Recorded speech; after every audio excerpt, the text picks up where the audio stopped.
Ladies and gentlemen, welcome to another episode of the SimRacing Den podcast. Today we have a remarkable guest joining us all the way from Lebanon, my friend Jamal Ghandour. Jamal's love for sim racing has been a lifelong passion dating all the way back to the 90s when he first immersed himself in the captivating world of virtual motorsports. Since then, he's become a prominent figure in the sim racing community of the Middle East. In his pursuit of advancing sim racing in the region, Jamal played a crucial role in the establishment of SimRacing Middle East. This community platform has now successfully united sim racers across various regions, fostering a sense of unity and friendly competition among racing enthusiasts throughout the region. Moreover, Jamal's passion for esports led him to become a valued member of the Lebanese Esports Committee. Through his involvement, he actively contributes his expertise and experience to the development of esports in his homeland. With his deep understanding of sim racing hardware and solutions, Jamal has become an esteemed expert in the field. He goes above and beyond by constructing and optimizing racing simulators for his customers, providing them with an unparalleled immersive experience. It's worth mentioning that Jamal's talent has been recognized internationally.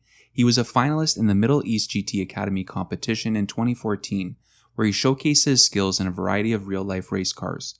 I'm honored to have Jamal join me in the Sim Racing Den, and I look forward to learning more about what drives his passion for sim racing and delving into his experiences and insights.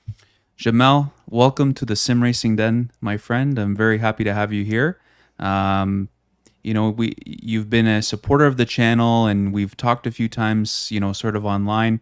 And I thought about when doing this podcast, you were one of the people that, I was interested in having on because, you've got a lot of different things going on in your life and sim racing and as well. So I'm looking to explore that. So welcome and thank you for doing this. You're very much welcome. You're very much Perfect. welcome, Michael. Perfect. So I want to start with my first question, which I ask everyone that comes on. You know, I think most people in sim racing were pretty crazy about cars, or else we probably wouldn't be doing this.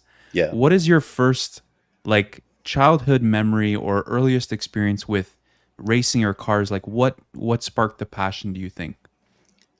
Well, it's a nice story to tell you the truth.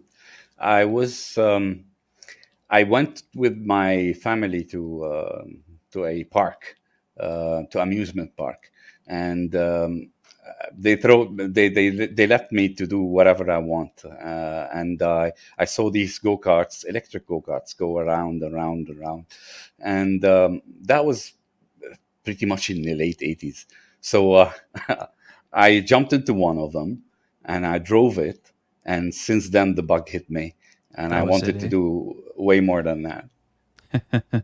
You got the adrenaline rush for the first Yeah, time, right? yeah. Awesome, awesome. So, um, we're gonna get in a little bit. I want to understand, what is SIMSA? What is SIMSA Esports? This is Ah, a something you're a big part of, yeah. and part of what you do. So explain to me SIMSA and how that became. I will have to take you back to the past, basically. Back in 2014, when I did the GT Academy, I'm a GT Academy finalist. The GT Academy with the Nissan and PlayStation. Yeah, I was there and I was asking the competitors who were part of the Middle Eastern uh, area or zone.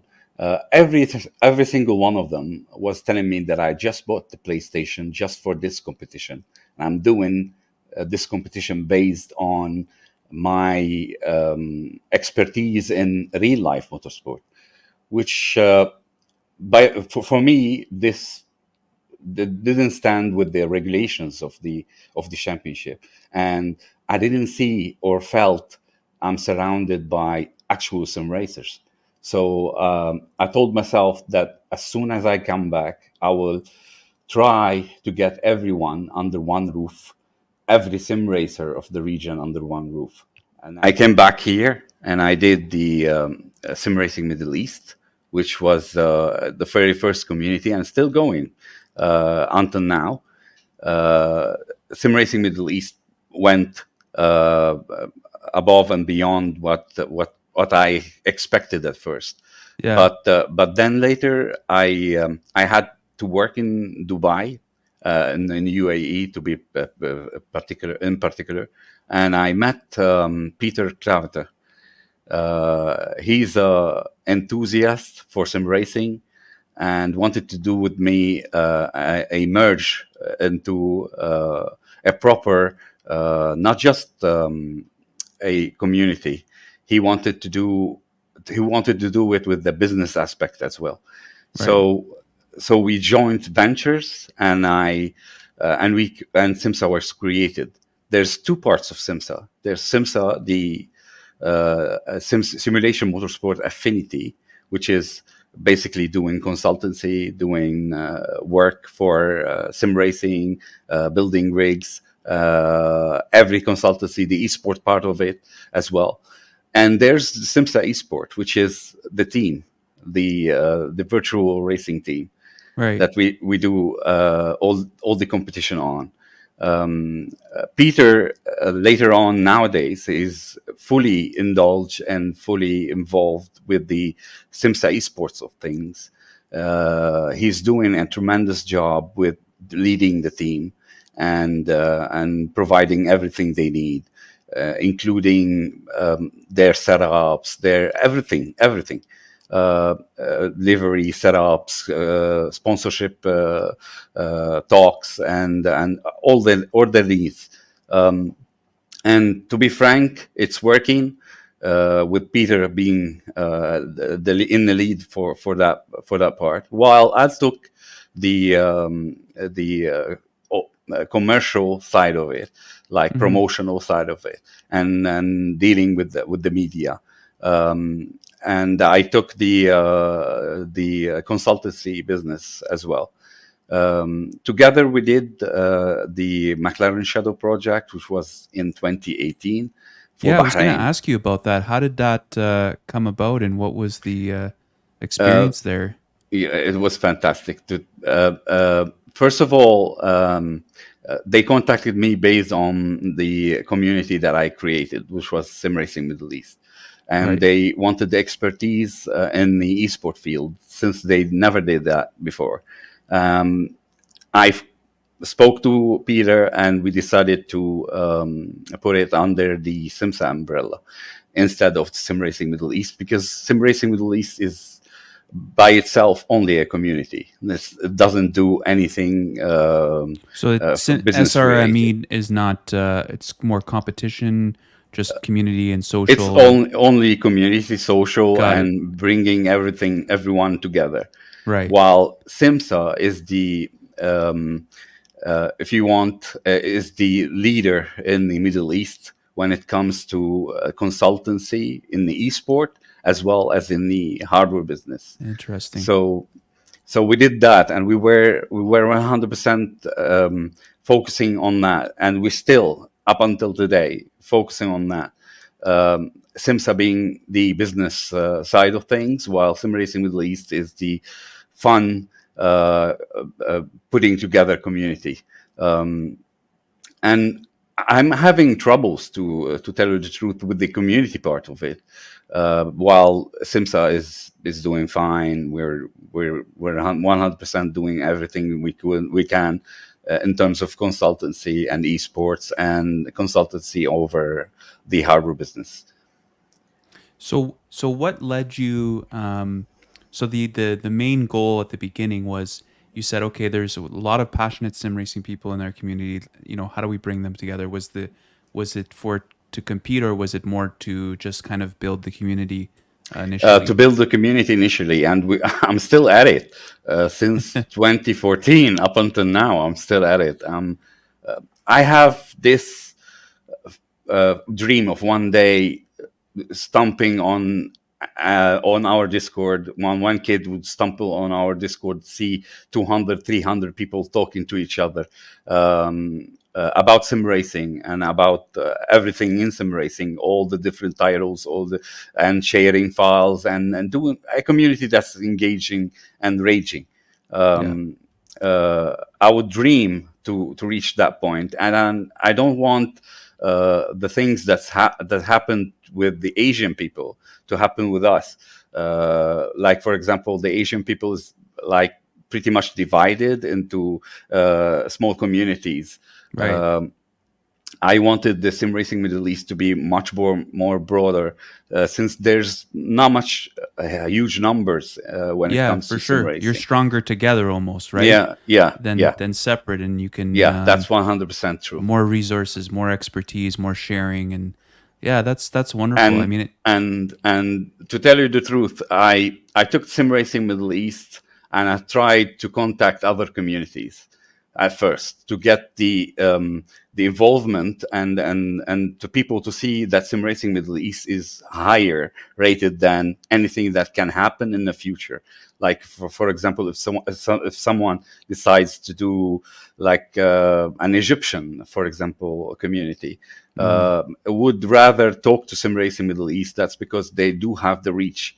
And I've reached to South Africa at first. I've reached to Malta as well, which is a closer countries, to learn from them, to get the involvement much higher. And that led me to meet one of the beautiful guys in Malaysia, Wei Wei Fan, Wei Shan, if you're hearing this. Um, he took the Asian community and tried to build it under one federation called ASRF, and I'm involved in the board as well as the representative of the Middle East. very cool, very interesting.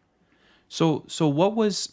Let's go back a little bit here, and because you touched on something I wanted to just kind of uncover a little bit. So what? How did you first experience into sim racing? Was it through Gran Turismo? Just through, what sort of led to it, and then the passion to sort of compete on a higher level. Well, I date back a long, long, long, long, long, long time, since the Jeff Grommen's Grand Prix 2, if you remember, if you I don't happen know. to. I This may be a little bit. I don't know what our age difference is. Well, I'm 37, I'm so 40. okay, so we're the same age, but But I uh, started really, really you've got early. a couple years on me, and a couple years is a big deal when it comes to technology because things are always changing so fast. Jeff Grommen's Grand Prix 2 came out in 1997, I think, or Yeah, 1996. That's where when I consider myself as an actual avid sim racer. I right, started sim racing earlier than that. I was doing all kinds of gaming, but interested in the genre of the driving sims. But right. I started doing sim racing avidly with the Grand Prix 2, which was way back in 97 or I'm 96. sure I played this Or game. You know what my first experience was yeah, I if didn't you have a steering wheel or anything for a if long you time. allow me, I will show you Yeah. the manual Oh yeah, grab of it it. Yeah, if you have it. just a Yeah. second. The This is This is it. amazing. Look at that. This is it. This So is the this is manual. 1997, Even before that, let me see. Um, back when you'd go buy a CD-ROM, right, yeah, to yeah, install the game. yeah. Yeah, It's an actual manual. I'm still holding this to this day. That's because whenever I'm asked where did you start, I would show them there you this. go. That's Yeah, beautiful. You should make sure you keep that, yeah, forever. I I'm remember like my earliest experience with driving games and where I kind of got hooked, and I didn't have a steering wheel for a long time. My parents, maybe I didn't ask for one, or I just didn't have one, but I remember playing Test Drive. Do you remember the game Test yeah, Drive yeah. Of on course, computer? I do have it. Yeah, This was like my first game. My dad was very much into computers, and he always had the latest stuff. And he had brought home this computer, and he said there's this driving game Test Drive, and it was just, to me, it was what I loved the most about it was if it was raining, you could turn the wipers on, you could turn the yeah, lights on. Like yeah. that was very like new at that point. That kind of that was the most immersive you could get at that point, right? Yeah, yeah. But Um, this is actually still advanced even in today's standards. You have really, to try it. You have to try it. You will be blown away thinking that this came out in 1996. I think it was based on a 1994 Formula One, official Formula One championship, and you will be amazed by the amount of stuff simulated in it.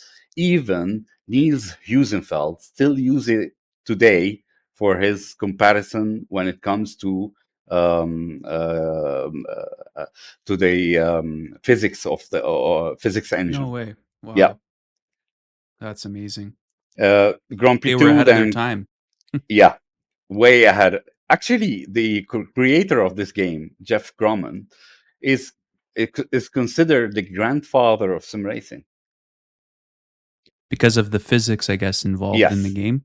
And that's yes. kind of right. You will be blown away when you see in 1996 a menu where it dictates the suspension travel. No other game did that from before. So much mechanical failures. You can put on mechanical failures and they randomly happen to you. Wow. Yeah, I've learned the racing line from it. That's because they do have it dotted, the racing line. You will be amazed of how many things that was replicated in other sims that we initially thought that the other sims has pioneered, while this one has it from the beginning. I have to try this now. I imagine I It's can still load it up on my computer it's an or MS an DOS. emulator or something, Yeah, right? Yeah, you need an MS DOS emulator and it will work. I gotta try this now. Now you've got me curious about it because I And must have missed that when I was a kid. I never played it. Um, yeah, I just and kind of then skipped a and few then the games. modding community started doing files for it. So I was from the guys who modded the heck out of it, doing every livery of the new Formula One teams, even changing driver names, helmets, suits, everything. And I still have these files up until today. I can send them to you. Oh, that's amazing. Yeah, I love the modding community, like especially like when I first sort of discovered, I don't know what you would call modern sim racing now. Yeah, Okay, yeah, I first discovered a Assetto Corsa, right, and I'm very new to sim racing. Like I I've picked this up in the last few years, but I just dove head in for I just went crazy, and then I started the YouTube channel to just grow the passion for it. But Assetto Corsa with the mods, I was just blown away by what is out there. You take a game that was released, how many years ago now, yeah. and it still feels fresh, right? Because of Right, that. right. Um, it's truly impressive, actually. So It's I the started with Grand Prix 2, then Grand Prix 3, then Grand Prix 4 came out, and I was doing GTR 1, GTR 2, all the race series, the Simbin race series, which later became a race room. yeah. And then I did R Factor 1, modded the heck out of it, Sim Raceway as well. And I do have something very small I would like you to see. Something rare, a little bit rare. Okay. You're just pulling all kinds of things out of there. What is this? This is a Sim Raceway gyro steering wheel, Wow. which means you can hook it up and use it like that without any base Oh, on the okay. I feel like I've seen something like this before, but yeah. I've never I haven't seen something like And that in a Sim long time. Raceway was a website where everyone would download packs for R Factor 1 to be able to use them online in their servers. Then Wow. later, this company has become an arrive and drive, basically company that does actual motorsport. Unbelievable. So you're just Yeah, holding it up and driving. yeah. No, before, no force feedback there. I got this wheel for the intention to actually mod the G25, which you can see in the background. Oh yeah, that's a good Yeah, idea. Yeah, yeah, to put it on there because it looks like a nice shaped wheel. yeah. It is. It is a Um, nice shaped wheel, and you'll be surprised by the rotaries that Pretty even good. today some yeah some manufacturers doesn't do that. Yeah, some of them skip certain Yeah, things. yeah. So while we're talking about Sims, let's talk about this a bit. What is your what is your like? This might be a hard question, but what is your favorite sim right now? What are your go tos? Um, And I'm curious because you were such a Grand Prix fan. What do you think about the next question? Is what do you think about the latest F1 game, and have you tried it? um, I'm a Grand Prix fan. That's because Grand Prix was back then the only simulation. Yeah, But as soon as I started doing um, simulated GT racing, I was so hooked, way yeah, more hooked than the single seaters. To answer your question, I don't have a favorite sim. I do have them all, and this is what I tell every guy that I meet. If you're actually a true sim racer, you should own them all and try yeah, them all. And to tell you the truth, up until now, I haven't found the perfect sim that depicts everything uh, of real life. yeah, But I do spend huge amount of time on iRacing, yeah, more than anything else. That's because iRacing model is a little bit selfish. You need to practice in order to be competitive on it. yeah.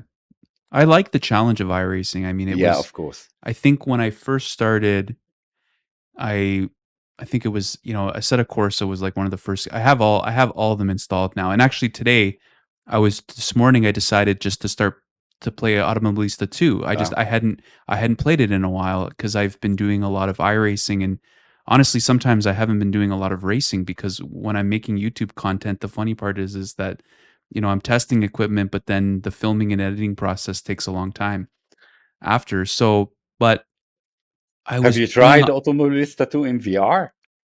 I have not. I have not tried You it in should. VR. I've You heard good should. things about it, yes. Yeah, yeah, But I'm still impressed with the both the visuals of that game. yeah, The weather system in that game is yeah. is really cool. The physics I think are, because I Mm, haven't played it since the update. They've done a lot of recent mhm. updates to it. It does feel a bit better to me now, but I don't have enough drive time, let's say, in the older version. So maybe I'm not the best There's person, but some cars that feel perfect in it in the sim, and other yeah. cars that do feel so much tail happy. Hmm. Um, and that's in my opinion, everyone else is doing the physics differently than Yeah. Automobilista 2. So either they are right and everyone is wrong, or the vice versa. Well, see, I always gravitate back to iRacing. I don't know what it is. I've just sort of developed a comfort level with iRacing, and it's probably because it's the one that I play the most when I have the time. I'll jump on and I'll do a race. And I know some real drivers, like one that comes to mind with who I met last weekend actually in person for the first time was Daniel Morad, Yeah, and he says his real life AMG GT3 yeah, race car. He says iRacing is the best. He says, I don't work for iRacing. I don't have to say this. He goes, yeah, yeah, it yeah, feels the best to me. yeah.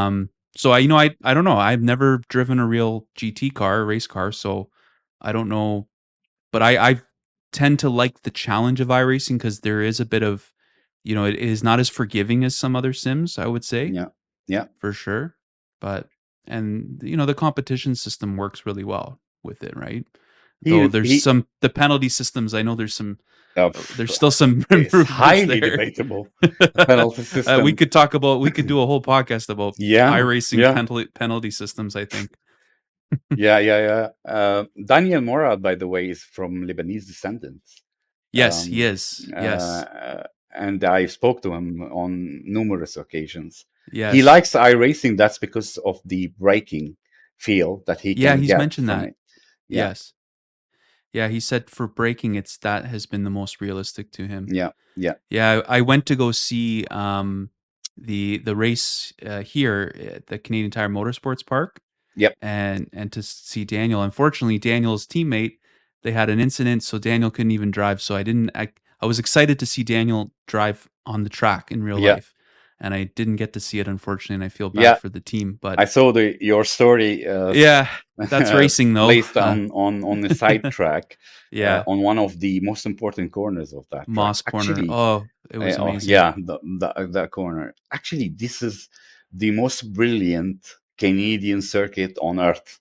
It is. I think with the elevation changes and the Yes. flow of it, fantastic circuit. It's I don't know, I mean, it's hard to drive in the sim, I Yeah, find, yeah. even because of those changes in elevation and yeah, it is tricky, but it's a It such a f requires a certain flow that you need yes. to follow every time. Yeah, But a lot of the drivers enjoy it, and actually a lot of the American drivers said yeah, it's one of their favorite tracks in the season to drive, so now do you have you've had some real, like, life race seat time, right? yeah, yeah. I Talk to did. me a little bit about that.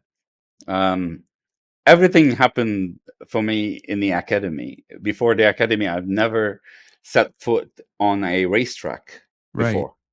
I've never seen a racetrack, and the first time I walked the Silverstone circuit, it was fantastic atmosphere for me because I looked at the floor, and I always think that the side curbs are small from my perspective, that Yeah. I do this on a simulator, and first saw how lengthy and how wide and how big the curb is, and everything is on a big scale. Then later on, with the included experience, they tend to let you into so many different cars. So even the things that wasn't showed on a TV program, I drove a Caterham, I drove a GT4 350Z, a Nissan R35 Nice. Nismo, R35 GT3 Oh, for a wow. few laps. I have Formula Ford, a Ferrari 458, no, not 355, and I did Lotus Elise, and that's it from the GT Academy days. I drove also in Dubai the Aston Martin GT4. Oh, cool. Yeah, What was one of your favorites of these cars? Could you pick one? the Godzilla. That's Oh, yeah? 100% the Yeah. Godzilla. Yeah, Just a it special has car, to be eh? the Godzilla. Yeah. Wow. That's very cool. So that the GT Academy experience, I mean, that's really interesting, and I mean, what are your thoughts on these,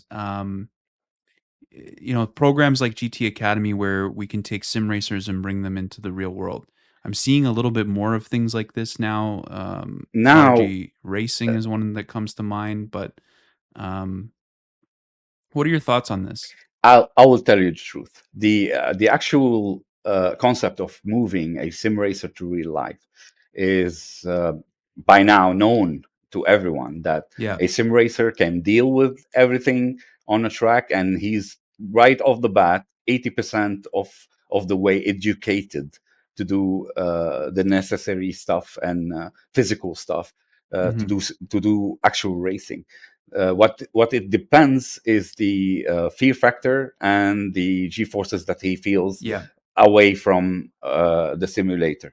That's one thing. On the other hand, the media wants a thrilling experience, so uh, every viewer would watch with interest. So Hmm. these two things do come in conflict with each other sometimes: the sporting side of it and the media side of it. To tell you the truth, I'm much more interested with the newer version of such programs. That's because they realized that they needed much more sport into the programs, way more than GT Academy were, um, uh, and do actual content that addresses the motorsport side of it. I don't know if I was clear on that, but Yeah. uh, No, that makes sense.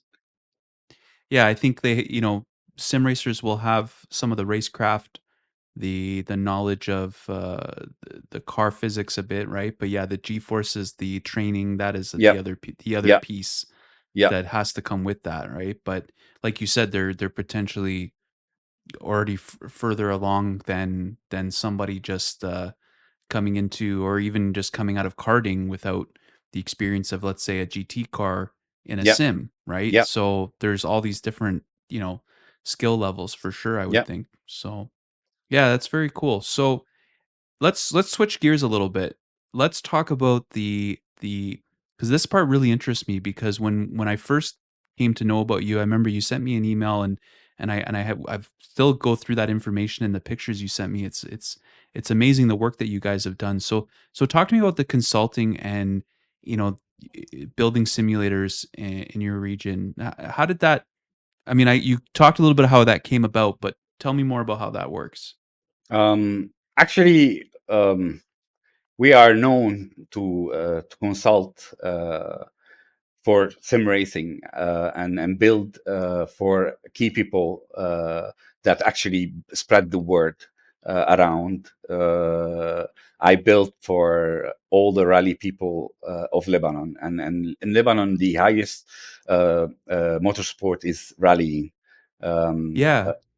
the highest Why motorsport. why is that rally? I guess, I mean, the terrain obviously, but, Yeah, the uh, Dakar we being. don't have race circuits. That's why. Yeah, it's true. Yeah, we do have three karting tracks, which is considered very small. We don't have race circuits, and if you come to Lebanon eventually one day, hopefully you will do, uh, I'd love to visit, yeah. and drive with the guys who drive on actual public roads, you will find out immediately why we were good and talented because we don't have any laws to bind us. Um, Yes, uh, but I imagine everyone's a pretty and good driver, everyone's pretty confident. Yeah, yeah. So drifting and rallying is highly acclaimed here. Karting as well, but as I said, the karting community is very small. Yeah, Um, and because of this thing, building for rally drivers, and the rally drivers started telling the whole community that SIMSA has actually built me a simulator, and everyone was doing the same. Yeah, like for example, calling us and taking consultancy from us, or asking us to do a full solution for them. And this is how I ended up with so many hardware yeah.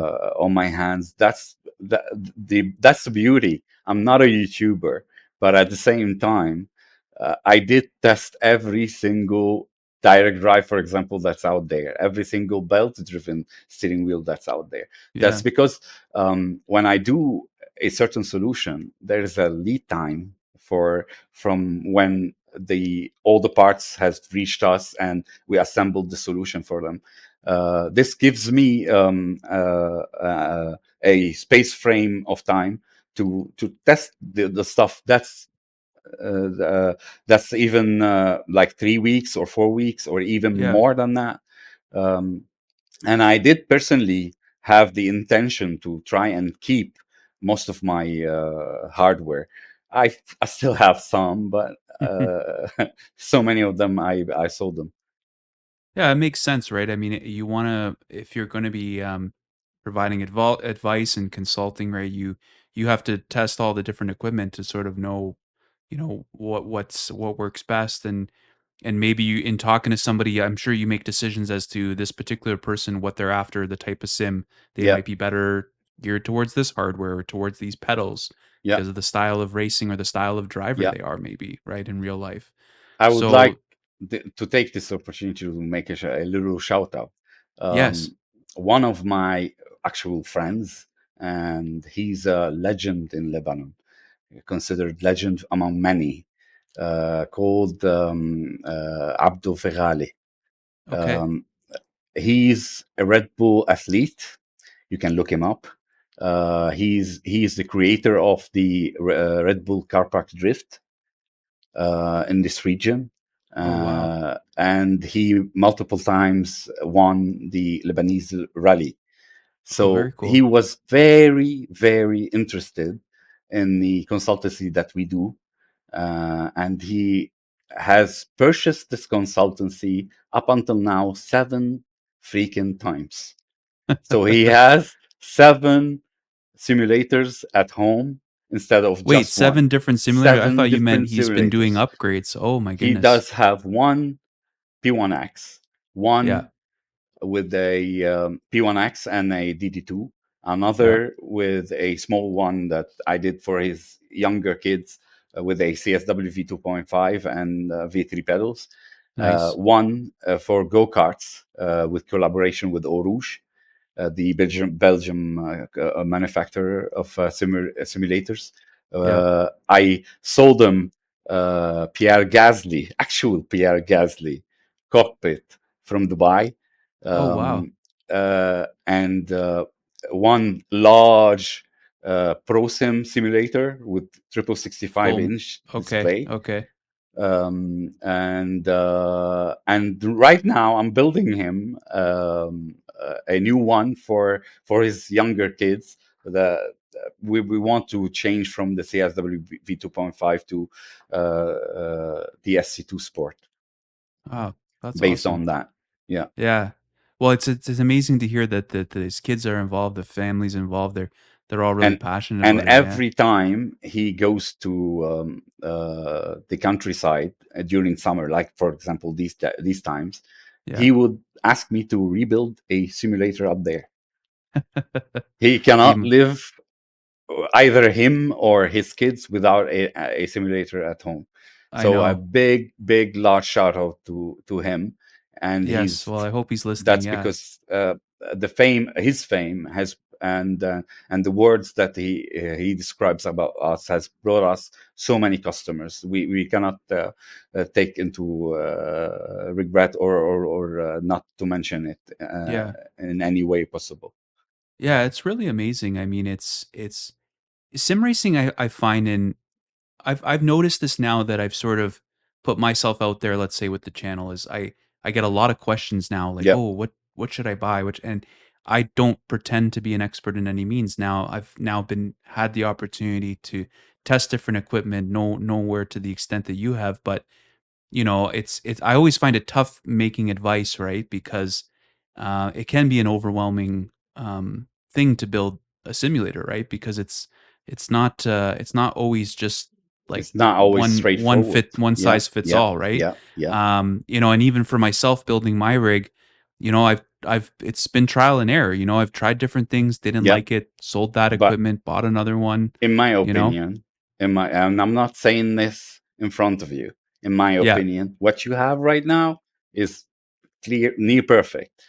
The yeah. ASR chassis are best of the best. They are really good. I spoke to them many Yeah, times, and I did a remote consultancy with them for a guy a Lebanese driver, Formula 4 driver, who's in Canada. I built him his simulator fully remotely, using the guys from ASR as yeah. well. They built the chassis for him. uh, Fantastic bunch of people, Oh, they are, yeah. They knows really what they are. are talking about, Yeah, and they do uh, their uh, their opinions based on research, which is 100% the way to go. yeah. Yeah, I always find I'm always careful when I make recommendations, but I just try to draw from personal experiences. But I know firsthand with this cockpit, and I've seen and I've tried other cockpits. It's just, yeah, the quality. Yes, does the ASR Pro? Yes, it costs more than Yeah, many, but yeah, of course, and the quality of it, but the everything finish of it, comes yeah, with a price. Oh, of yeah. course. But I can vouch for I advanced sim racing. I had no issue, doing an affiliation with them and referring people to them because especially if you're in North America or the U.S. and Canada, it's a great option because these guys you can pick up the phone, you'll reach somebody, they'll help you. Like I had a guy reach out to me who wanted to do a full setup. I think it ended up being a full turnkey, Yeah, and I just passed them off to Advanced Sim Racing, and they were on the phone with him, yeah, almost the same day. yeah, yeah. And he was just so pleased. So yeah, I mean, I think it's what you're doing is so helpful, right? And if somebody wants to go down this route and spend a lot of money, you want some good advice and some help with that, right? And expertise. So No, that's awesome. What do you find are the challenges with doing that? Is there any that come up often, or Yeah, how do you overcome those? of course, of course. First of all, whenever I do have a new customer, customers tends to Google things. Ah, yes. The informed customer. And the Yeah. first results that comes out from their googling stuff is Mhm. Fanatec and Vesaro. Mhm. So many of them Oh, show yeah. me Fanatec setups or Vesaro setups, Yeah. and I tend to like take this from the perspective of telling them it's hard to get Fanatec to here. That's Is it? Yeah. yeah, because Yeah. Fanatec doesn't sell to this region, so you will lose immediately your warranty if you buy something Ah, from them. that's a big Uh, factor, yeah. yeah, other you can run Fanatec, but you will have to, in a way, tell them that you bought it from France, for example, and you do have your the first receipt and the actual hardware has reached France before it did the Middle East. So you cannot claim warranty on Fanatec. Um, that's why nowadays the Chinese market is killing it, in my opinion. Here, that's because you can claim warranty for the Mhm. Chinese stuff, and Moza, to tell you the Yeah. truth, are doing a fantastic job. Yeah, Uh, no, they really have quite a lineup now of stuff, right? And I don't have much experience with it. Like I've only tried the R5 and the R9 yeah, wheels yeah. just on demo rigs at events, but the R12, there's a lot of hype around it, but I think for good reason. It seems to be sort of a nice sweet spot for a lot of people and in the right price range. So yeah, they're doing some very interesting things. Yeah. So to answer your question, first of all, I tend to talk to the customer that it's beyond the Google, what they are searching on Google and the results that comes out from Google. Mostly 80% of a sim rig, if it's done right, is things that you will not find Hmm. immediately on Google. Yeah. Like, for example, have you heard of the VRS DFP? And they would scratch their heads, first of all, not having any clue what is that. This is by far. I'll try to explain. Um, and have you heard of Husenfeld? No idea. Hmm. Have you heard of SimLab? No idea, as well. Yeah. Uh, and I tend to direct the customers based on their budget, of course. I tend to direct the customers so they can take the best experience they can afford. This is my mentality, and this is the way I do my sim racing consultancy, and that's why we are considered highly praised. That's because we don't throw prices like that just out of the blue. Our prices is considered very close, if not beating the European market. Like, for example, if you order a full solution, the price will be so much comparable to the European market. Um, of course, we will have to take into consideration that to ship anything from any country to Lebanon, Yeah. Lebanon is considered the most expensive country to ship Yeah. to, That's the and we tough part is even just each country has its own little, yeah we issues with shipping sim racing yeah hardware. And yeah it's similar to Canada, but well, yeah, multiplied even by here it's five hard to times. get it for me. It's Huh. hard to get certain things Yeah, from, let's say, Europe because you end up paying so much customs. That's how why people much? like I'm not. advanced. I'm giving an example. How much did Yeah. you pay for your ignition controls button box? Oh, here it was like Canadian. I bought it from Advanced Sim Racing. I think it was Ah, like $500 after everything was said and done. yeah, way Right? way more than its price, right? Yeah. Yeah. For example, you have Invicta pedals, if I remember. Yes. Did you pay a lot? to get these, or ASR took Yeah, liberty from? so I bought them through ASR. Yeah, I paid full price for them. But yeah, here in Canada, like I'm looking at it now, with the clutch and everything, yeah, it was like $1,400, $1,500, right? yeah, yeah, You know? yeah, yeah, yeah. Um, so yeah, certain things are difficult, and yeah, there's markups involved because in some cases these guys are obviously paying, and I know like in the sim racing industry, margins are actually pretty low. I Yeah. think a lot of people would be very surprised, and I've learned this is that the margins are very low, so it is very difficult, especially when things are being imported. So yeah, it's tough. It's tough to get certain Stuff. things. At the same time, if you're smart enough to uh, knowing the manufacturers and trying to discuss with them the issue of, for example, this region, how to get their products to our customers, and everyone will be happy.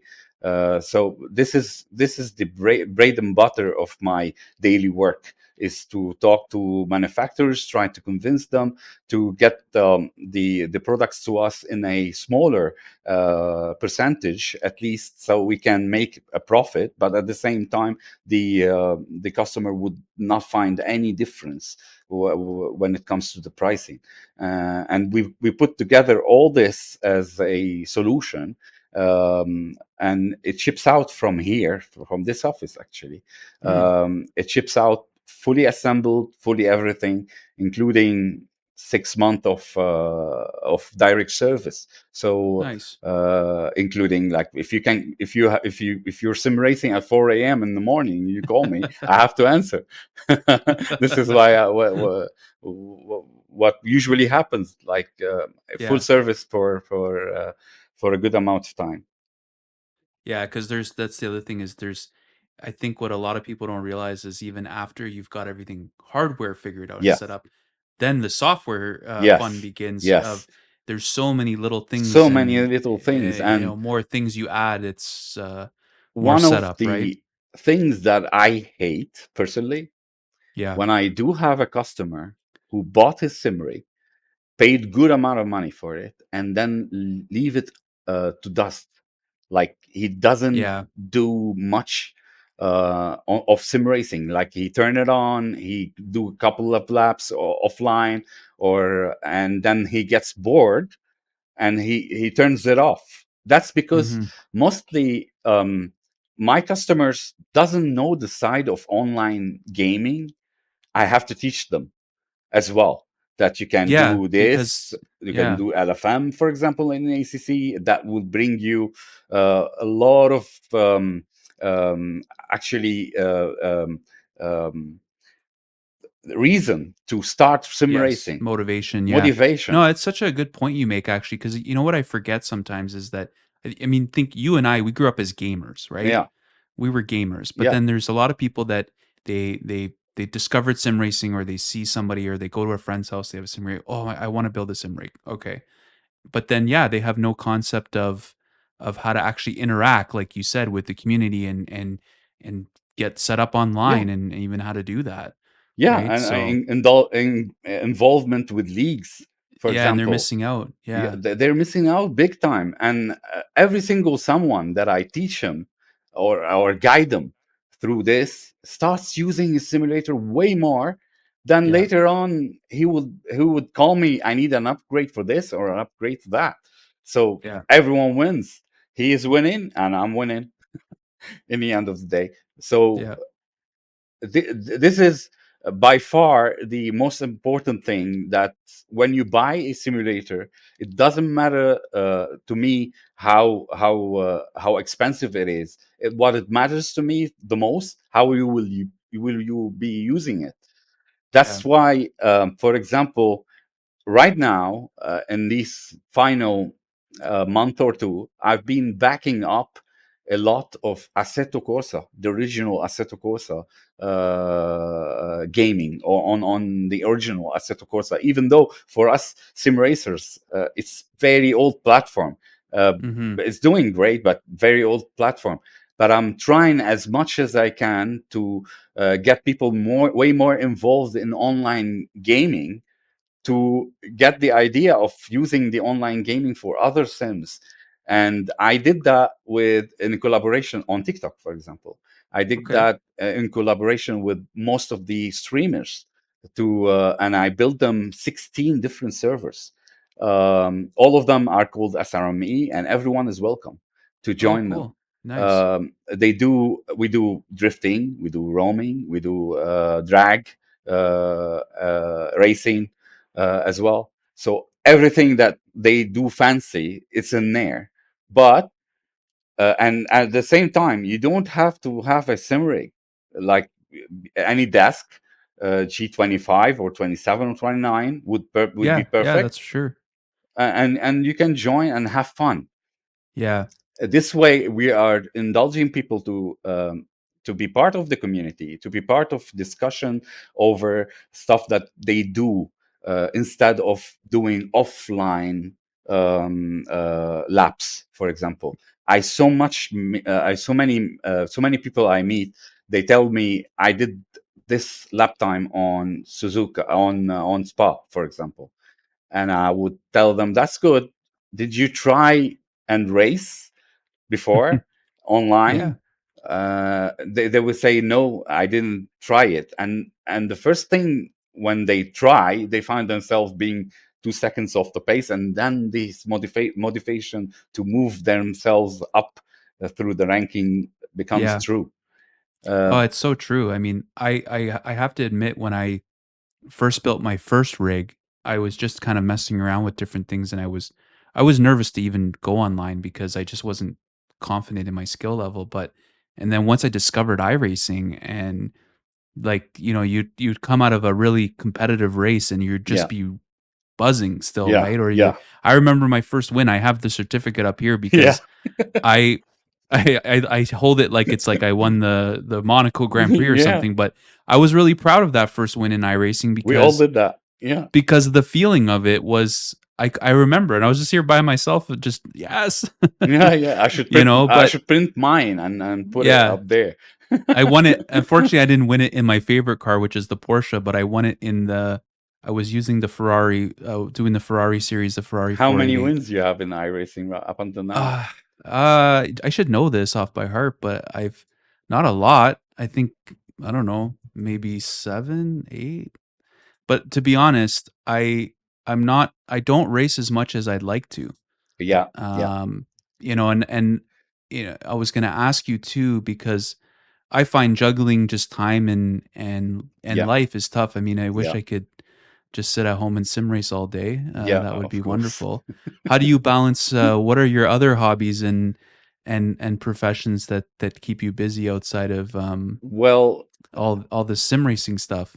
I'm a kind of regular guy who, for example, would enjoy a nice walk or whatever.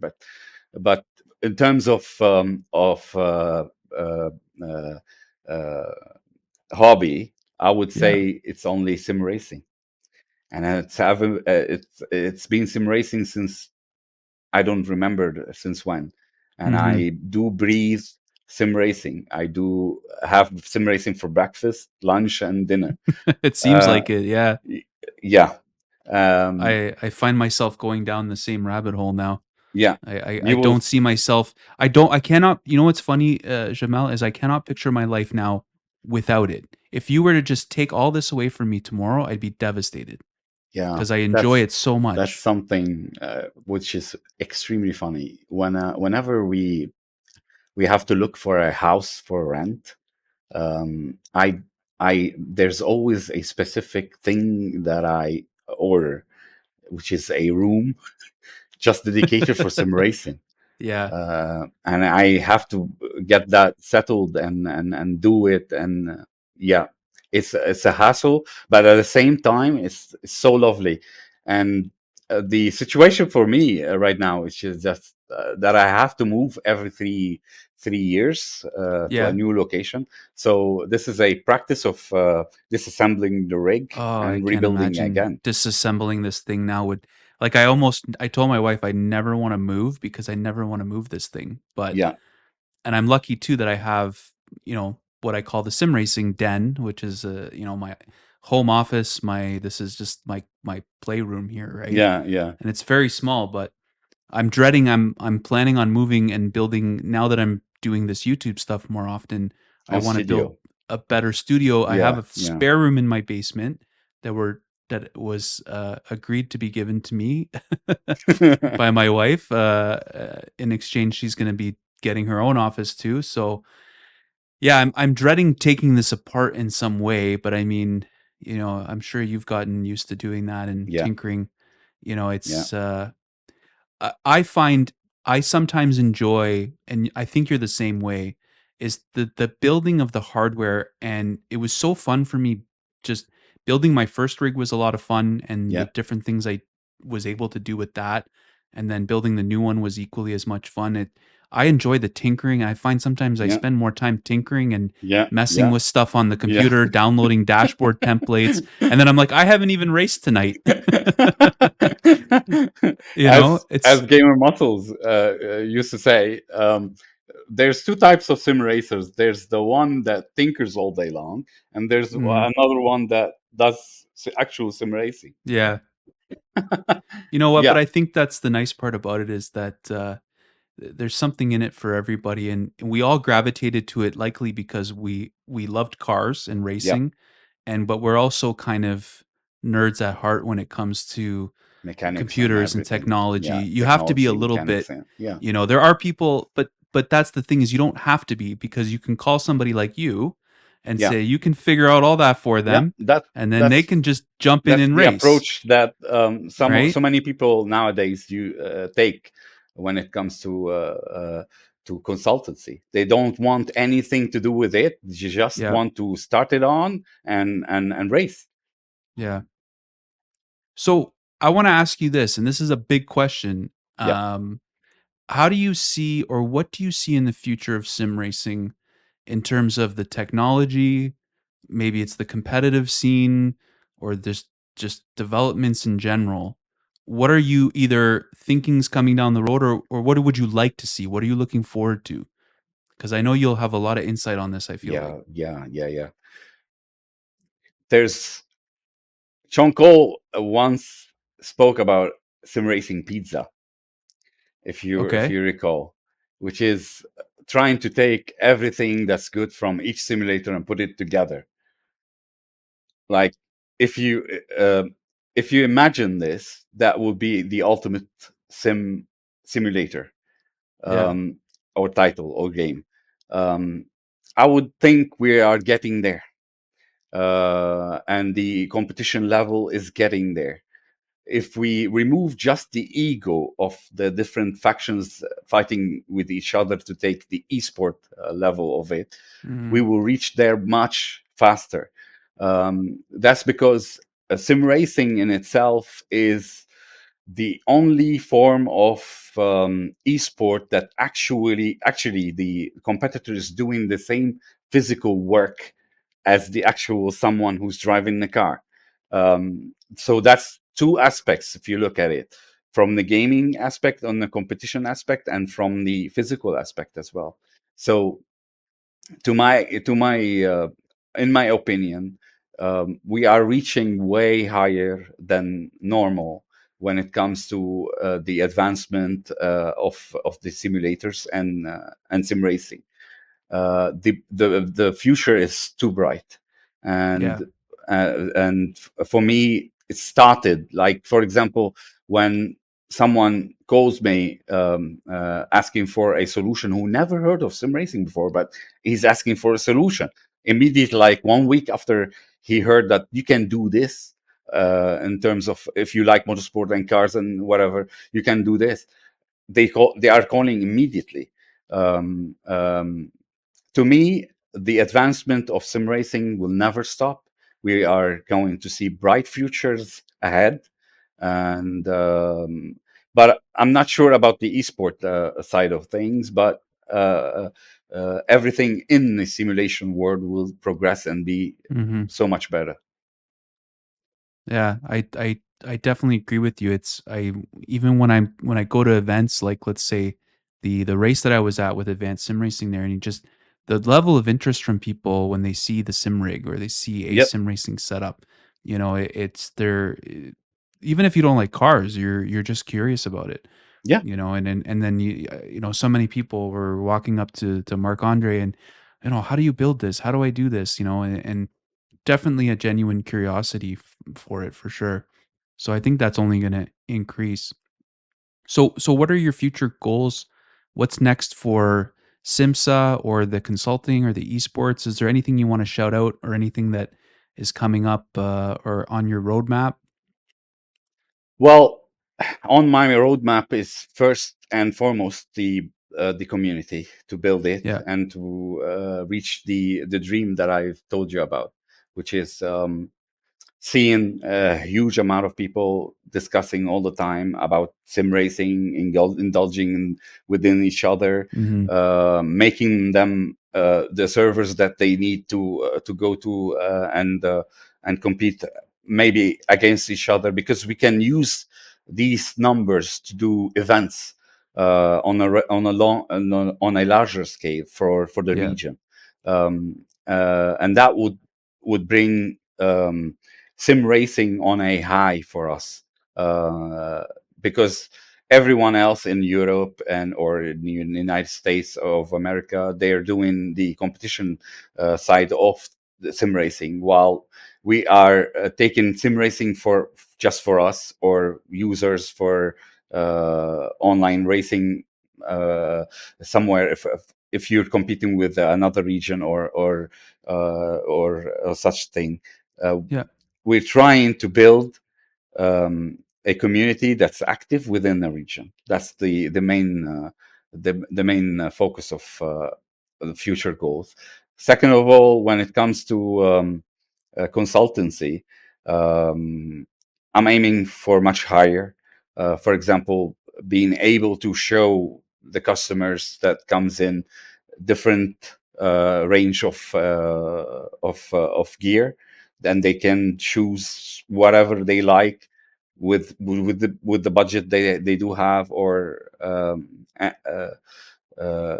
simply do them the right amount of consultancy for their budget and Hmm. getting the best experience they deserve. For Um, sure. that's the when it comes to the business side. But all in all, I'm happy with what I'm doing. I need to shout out to Peter. Hmm. Peter Klauter is my co-founder of SIMSA Esports. A shout out to Abdul Ghali as well, that I mentioned before. Uh, there's so many people I can shout out to. Yeah. It's The guys fantastic. who's working with me right now to trying to elevate the community from TikTok. For example, TikTok is highly used I in know. I'm our still trying to region. figure it out, Jamal. I'm still trying to figure out TikTok. Yeah, I can consult you if you want. Yeah, I Uh, might need some. yeah, uh, TikTok is very much used in our region, and that's Yeah. we're Here trying too. to grab people from it, and it's working. Yeah. I would like to shout out to Slim Racing, who's helping me with that. He's Nice. a TikToker, a Lebanese TikToker who does. We'll put his link in the description Yeah, to check yeah. him out. So I was going to ask you. So if somebody wants to join your community or get involved, where's the best place to go to? How Discord, do they reach out to you? Go to your Discord. Discord. We do Okay, we'll have have a our link. We'll own have a link Discord. to that in the description. We do have our own Facebook page. We Yep. do have our own WhatsApp group if they want. We do have uh, basically TikTok is based on my name. So if Yeah. they search Jamal Ghandour, they will find uh, the information. If they do like to join professionally, the SIMSA esport guys, Yes. we do have a criteria, a much higher criteria For than sure. Yeah. usual.